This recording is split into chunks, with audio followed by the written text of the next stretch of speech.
नमस्कार शेतकरी मित्रांनो, मी राजभाऊ उगले, भूगोल अभ्यासक. आज मुद्दाम तुमच्या समोर मी आलेलो आहे मित्रांनो. अंदाज तर आपण रोजच सांगतो, परंतु आज गावाकडे गेलो असता अनेक शेतकऱ्यांचे फोन आले आणि फोन करून लोक विचारणा करत होते की कधी आपल्या महाराष्ट्रात विशेषतः मराठवाड्यात अहिल्यानगर नाशिक परिसर पूर्व भागात कधी पाऊस पडेल.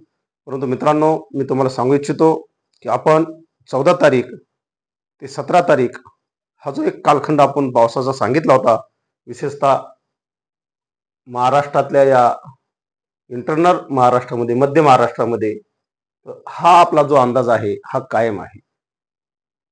15 तारीख, 16 तारीख आणि 17 तारखेपर्यंत या भागात हलका ते मध्यम पाऊस राहील. घाटावर मात्र मध्य महाराष्ट्रात या कालखंडात थोडासा जोरदार या भागात पाऊस राहील. मध्य महाराष्ट्राचा जो पश्चिम भाग आहे त्या भागात पाऊस राहील. काही प्रमाणात पूर्व विदर्भात या भागात पाऊस राहील. परंतु हा जो भाग आहे कायमच गेल्या 1 महिन्यापासून पावसापासून सुटलेला आहे. या भागात जो पाऊस पडत आहे 15 तारीख, 16 तारीख आणि 17 तारखेच्या आसपास विखुरलेल्या स्वरूपात हा सर्वदूर पाऊस नसेल. हा पाऊस त्याला स्थानिक वातावरण सुद्धा तेवढंच जबाबदार आहे. परंतु हा पाऊस पिकांना अतिशय पोषक राहणार आहे आणि तो निश्चित येणार आहे म्हणजे येणार आहे. भलाही तो जास्त नाही, पिकांना जीवदान देणारा पाऊस हा इंटरनल महाराष्ट्रामध्ये निश्चित आहे. हा एक आपला अंदाज झाला. त्यानंतर मित्रांनो, गेल्या 1 महिन्यापासून आपण सातत्याने या महाराष्ट्राला विशेषतः मराठवाड्यात अहिल्यानगर भागात आणि नाशिक पूर्व या भागामध्ये, सोलापूर भागामध्ये जोरदार पावसाची आपण साठी 21 तारखेपर्यंत वाट पाहावी लागेल असं आपण सातत्याने सांगत आलो.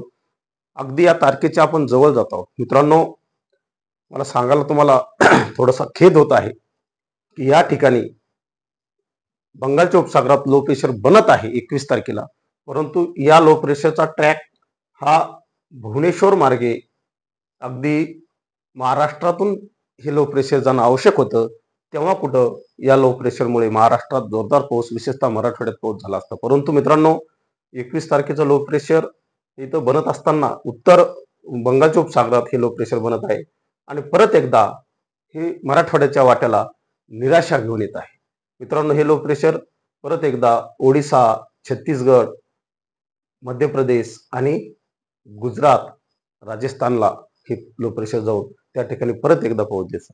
या वर्षीच्या पावसाचं जर आपण मित्रांनो वैशिष्ट्य पाहिलं, एक वैशिष्ट्य अतिशय आपल्याला आवश्यक दिसतं, ते म्हणजे या ठिकाणी भारताच्या मधोमध कर्कवृत्त हे गेलेलं आहे आणि अगदी जी लो प्रेशर बनले ते उत्तर बंगालच्या उपसागरात बनले आणि ह्या सर्व लो प्रेशरने प्रचंड प्रमाणात पाऊस या कर्कवृत्तावर दिलेला आहे. म्हणजेच हा जो परिसर आहे, विंध्य सातपुडा पर्वतरांग आहे, तापी नदीचं खोरं आहे, नर्मदा नदीचं खोरं आहे, या भागात जबरदस्त पाऊस झालेला आहे. त्याचबरोबर घाटावर पाऊस झालेला आहे. पूर्व विदर्भात त्याचा परिणाम म्हणून पाऊस झालेला आहे. अगदी अतिवृष्टी स्वरूपाचा पाऊस आहे. परंतु अद्याप दक्षिण महाराष्ट्र, अगदी सोलापूर, कर्नाटकचा इंटरनल भाग सुद्धा त्यामध्ये येतो. या भागात कुठेही अद्याप जोरदार पाऊस झालेला नाही. या लो प्रेशर कडून आपल्याला खूप अपेक्षा होती. अजूनही या लो प्रेशरच्या ट्रॅकवर माझं सातत्याने लक्ष आहे. परंतु आज मला काही मॉडेलनी सिग्नल दिले की हे लो प्रेशर बनत आहे 21 तारखेला, 24 तारखेच्या नंतर हा पाऊस असा जात आहे. या लो प्रेशरचा परिणाम म्हणून महाराष्ट्रात, मराठवाड्यात पाऊस राहील, परंतु रिमझिम स्वरूपाचा पाऊस राहील. कुठेही जोरदार पाऊस, फक्त घाटावर जोरदार पाऊस राहील. पूर्व विदर्भात जोरदार राहील. इंटरनल महाराष्ट्रात परत एकदा रिमझिम पावसालाच आपल्याला पिकांना जीवदान देणाराच पाऊस हा 24 तारीख ते 3 ऑगस्ट पर्यंत राहण्याची शक्यता आहे. नमस्कार, धन्यवाद.